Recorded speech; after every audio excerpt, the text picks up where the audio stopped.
Esta noche tenemos nosotros acá en el estudio que no me pierda la presencia de Fernando Hurtado, que es el presidente de CAINCO, quien nos acompaña esta noche porque son 107 años de vida institucional que va a conmemorar, que conmemora en realidad el 5 de febrero, la Cámara de Industria y Comercio. Motor fundamental. Fernando, muy buenas noches, gracias por estar aquí en el desarrollo cruceño.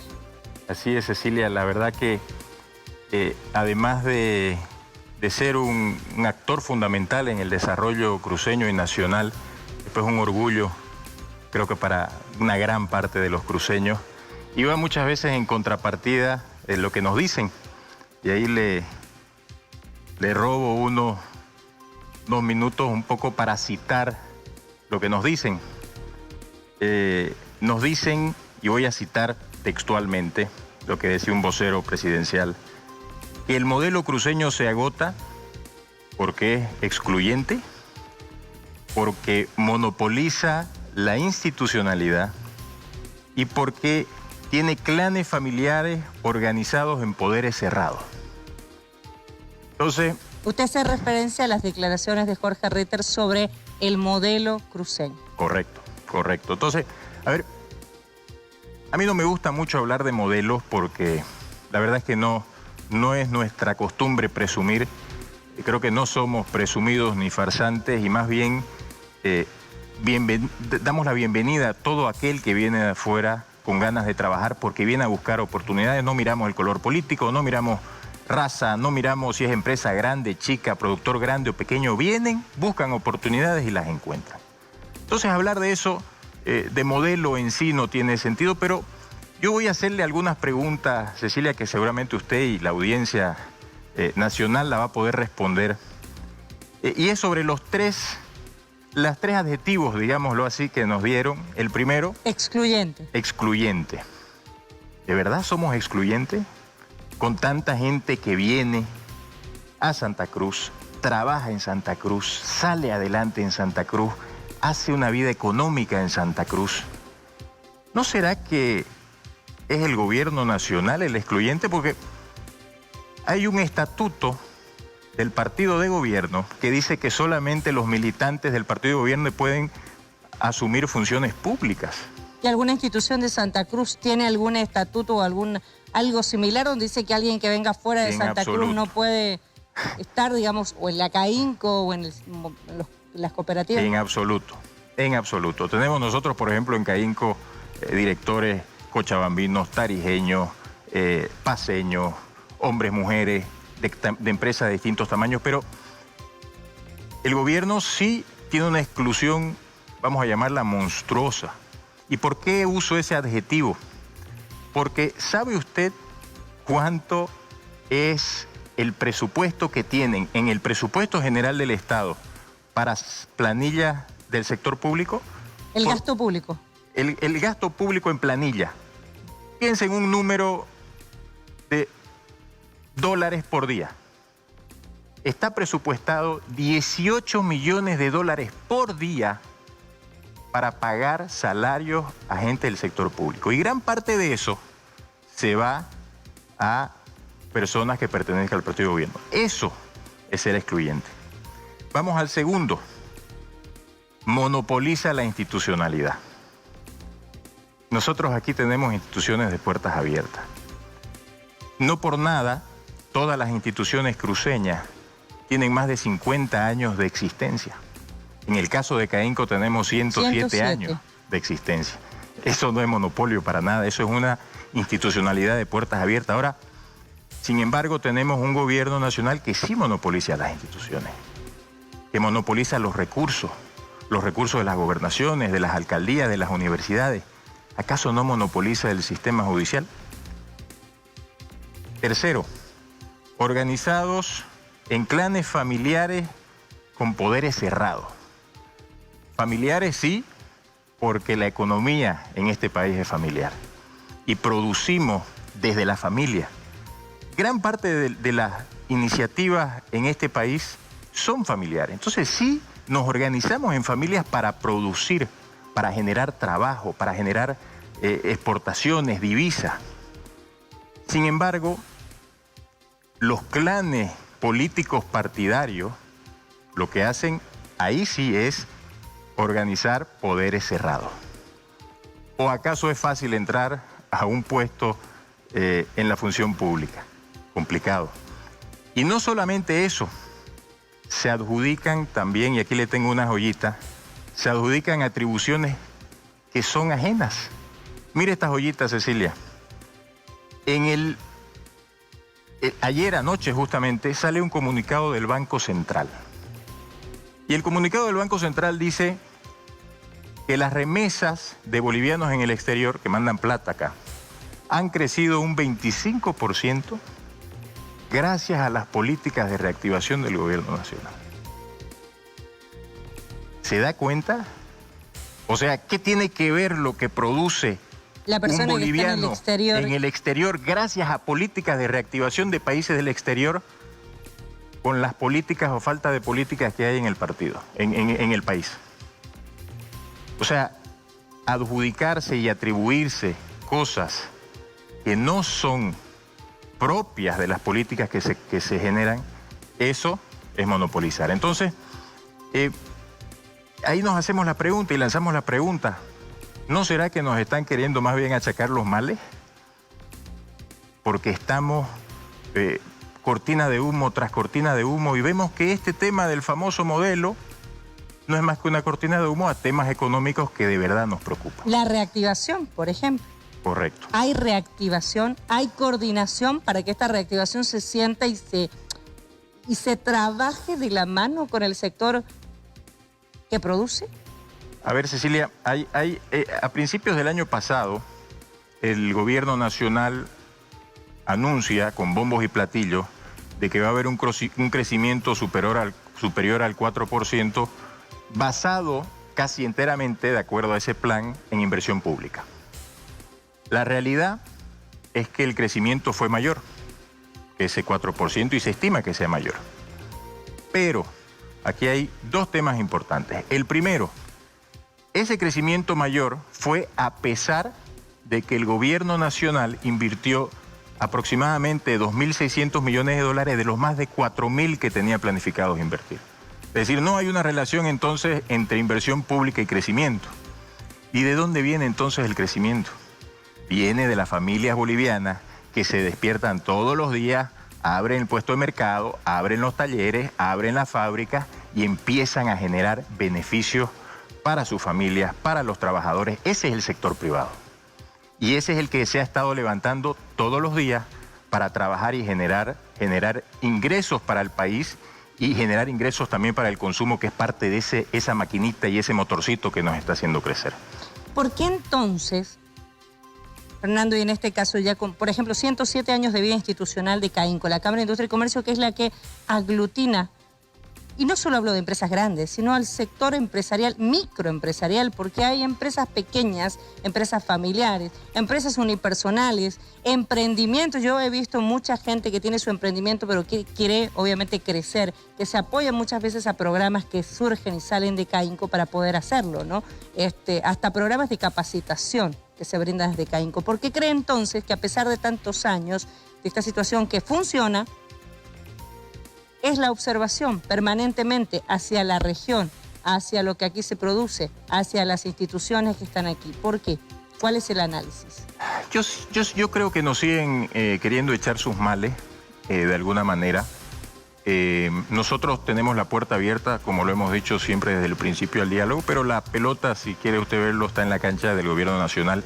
Y si el gobierno nacional sigue ignorando esas posibilidades de diálogo, lo que ignora es a miles de familias, como usted bien lo decía, más del 70% de nuestros afiliados son pequeñas y medianas empresas y son familias que le ponen el hombro a este país trabajando todos los días. Y nos genera mucha preocupación a veces escuchar discursos que muestran una cara de la moneda. ¿Y a qué me refiero poniéndolo en una analogía del fútbol? Cuando uno mira un programa de fútbol y hablan de los 2 goles que se metieron y los 2 goles que se metieron, si uno no escucha la historia completa podría creer que se está ganando 2-0 o 2-1, pero en la realidad por ahí estamos perdiendo 6-2. Y eso es lo que nos está pasando. A nosotros nos preocupa mucho, Cecilia, que no se está cuidando a las vaquitas lecheras de la economía de este país. Déjeme hablarle un poquito de una preocupación que tiene que ver con esto que es el déficit. Y es algo de lo que no se ha hablado. El déficit que está presentando el gobierno nacional y que viene presentando el gobierno nacional a lo largo de los años es muy preocupante. Estamos en unos niveles muy grandes de gasto público. Le comentaba... de los 18 millones por día, más allá de otras cosas. Es un dato que no se conoce. Ahora, hay déficit bueno y déficit malo, ¿no? El déficit bueno, por ejemplo, es lo que se gasta en educación, en salud, en seguridad. Pero hay déficit malo. El déficit malo es el que se gasta en empresas públicas deficitarias. El déficit malo es el que se gasta en infraestructura como aeropuertos que no tienen aviones. Y el déficit malo está en el que se gasta en burocracia excesiva, que hace crecer esa planilla. Y además de hacer crecer esa planilla, empieza a quitarle el alimento, digámoslo así, a la vaca lechera. Siempre hubo una vaca lechera en la economía de este país que fueron las familias bolivianas, que producían, como les decía, desde el comienzo. Y hace como 15 años apareció otra vaca lechera que es el gas. Y el gas empezó a darnos unos excedentes muy importantes que permitieron un crecimiento importante en el país. Pero hoy ya no es. ¿Qué pasó con esta vaca lechera? No se la alimentó de la manera adecuada, no se invirtió cuando se tenía que invertir. Entonces, en este momento, lo que tenemos es pocas reservas de gas, no hay suficientes reservas de gas para cumplir con ciertos compromisos, eso lo saben los expertos en materia de hidrocarburos. Y por primera vez en 20 años tenemos un empate entre lo que se exporta de gas y lo que se importa en hidrocarburos. Entonces eso más o menos se netea. Entonces, cuando empezamos a asfixiar a esta vaca lechera, no invertimos lo suficiente, no hay esa inversión necesaria para hacerla crecer y que dé más leche, valga la analogía, se enflaquece y se nos muere, que es lo que está pasando con el gas. ¿Y cuál es la otra vaca lechera, Cecilia? El sector productivo. El sector productivo, el sector privado. Mientras nosotros sigamos cargándole con más burocracia, mayores regulaciones, mayores impuestos, mayores tasas, lo que estamos haciendo es amarrarla a la vaca sin darle de comer, mientras alrededor tenemos unos pastizales espectaculares y lo que estamos perdiendo son oportunidades. ¿Y cómo se revierte esto? Esto se revierte primero con esa apertura de ver que hay alternativas para seguir creciendo. Hablábamos de ese 6%. Si hubiera habido una participación activa y coordinada del sector privado dentro de la economía, con inversiones que nos den mayor competitividad, con una lucha real contra el contrabando que está sangrando a la industria nacional, estoy seguro que ese crecimiento hubiese sido mucho mayor que el 6%. Y hablando de la analogía del 6,2%, ¿suena bonito 6%? Sí, hemos crecido, eso es una buena noticia, de haber caído más del 8%. Ahora, si nosotros miramos el barrio, los países vecinos, estamos en tercer lugar en recuperación más lenta, Cecilia. Eso no es una buena noticia. Eso quiere decir que todavía no hemos llegado a los niveles del 2019 y seguimos gastando como que si estuviésemos en el 2019. ¿Por qué esto no se muestra públicamente? Es decir, ¿por qué no se muestra este último indicador que usted nos decía? Era parte de lo que hablábamos antes, Cecilia, de mostrar solamente una cara de la moneda, cuando creo que hay que empezar a sincerar la situación para ver cómo salimos de una situación apretada que vemos que se nos avecina en los próximos años.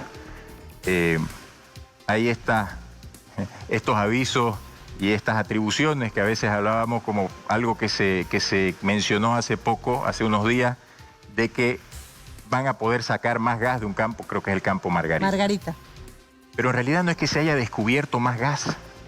Es como que si usted tenga este vaso, tiene un volumen definido y tiene una bombilla. Así me lo explicaban de manera muy simple. Y lo que ha pasado es que se le ha puesto otra bombilla al mismo vaso. Entonces lo que va a pasar es que eso va a salir más rápido, pero igual se nos va a acabar el gas. Esa es la otra cara de la moneda. Entonces tenemos que sincerar eso y empezar a hablar para encontrar las oportunidades, Cecilia. ¿Y cuáles son esas oportunidades? El precio del gas ha subido a nivel internacional por los hidrocarburos y no tenemos más gas. Perdimos esa oportunidad. Los precios de los commodities y de los alimentos están altísimos. a nivel internacional. Pero ¿qué pasa aquí? Tenemos cupos de exportación de soya, tenemos cupos de exportación de carne. Son limitantes. Son limitantes, cuando deberíamos decir, aprovechen esta bonanza que hay en el mundo y empecemos a exportar más, porque además esas divisas nos hacen falta. Pero ¿cómo se revierte esto? Es decir, en este momento, por ejemplo, ustedes están conmemorando 107 años. Son un puntal del sector empresarial. ¿Cómo revertirlo? ¿Hay intención de revertirlo del otro lado? Usted me decía hace instante, Fernando, la pelota, por hacer analogía del fútbol, está en el lado del gobierno. ¿Pero el gobierno ha mostrado predisposición para esto o no? ¿Siguen esperando ustedes? No hay predisposición. Vemos continuos ataques desde todo punto de vista, ¿no? Es parte de lo que sucede, no es el único gobierno, ha sucedido en otros, pero hay que entender a los sectores, Cecilia, hay que entender a los rubros, hay que entender cómo funciona el Alto, por ejemplo, y ver cómo se pueden diseñar políticas para hacer que el Alto crezca mucho más. Hay que entender cómo funciona Cochabamba con una capacidad y un talento en informática espectacular. Increíble. Y hay que ver cómo hacemos para que ese talento no se nos vaya y hacerlo crecer con políticas adecuadas. Bajarle un poquito a la sobreregulación, bajarle un poquito a las fiscalizaciones. Cecilia, parte de lo que está en el presupuesto general del Estado es que va a incrementar la recaudación por el consumo interno en un 15%. ¿Y cómo cree usted que va a hacer eso? Con más cargas impositivas a las familias empresarias de todo el país. Y esto lleva a la larga, obviamente, ¿a qué?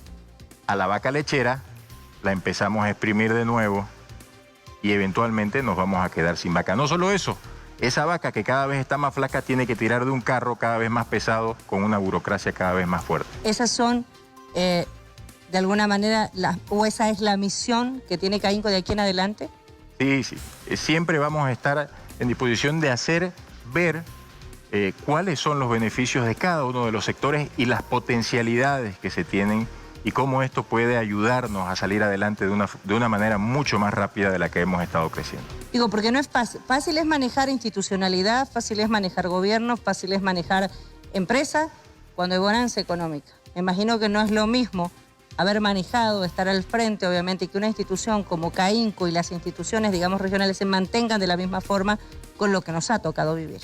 Así es. Las empresas... lo que sucede muchas veces con las crisis, Cecilia, es que nos ayudan a ser mucho más creativos y ser innovadores en los servicios, en todo tipo de colaboración que podamos hacer a las empresas y que podamos trabajar con ellos, pues somos parte de las empresas. Entonces, mientras nosotros sigamos entendiendo y entendemos a muchos sectores y rubros y podamos transmitir las necesidades de estos rubros para crecer y para generar más empleo, creo que tenemos todavía oportunidad. Pero ya perdimos un año de oportunidades y por cómo va la cosa, parece que vamos a perder otro en el 2022. Sin ser muy pesimistas, ¿cuáles son los desafíos que tiene la Cainco de aquí en adelante, después de estos 107 años, Fernando? Son muchos los desafíos. Parte de ese gran desafío y que creo que ha sido, lo he dicho muchas veces, el mérito de muchos directorios, de todos los directorios que han pasado, de los ejecutivos de la Cámara, de todos los afiliados, que siempre hemos tenido una meta en común, que es crecer juntos. Y lo hemos hecho.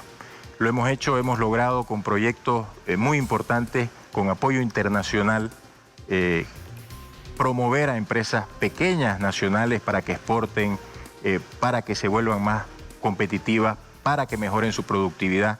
Entonces ahora uno de los grandes retos es cómo ayudamos a las empresas desde adentro y cómo somos parte de ese crecimiento interno para que por medio de la productividad puedan pasar y sobrellevar cualquier momento difícil. ¿Es posible hacer?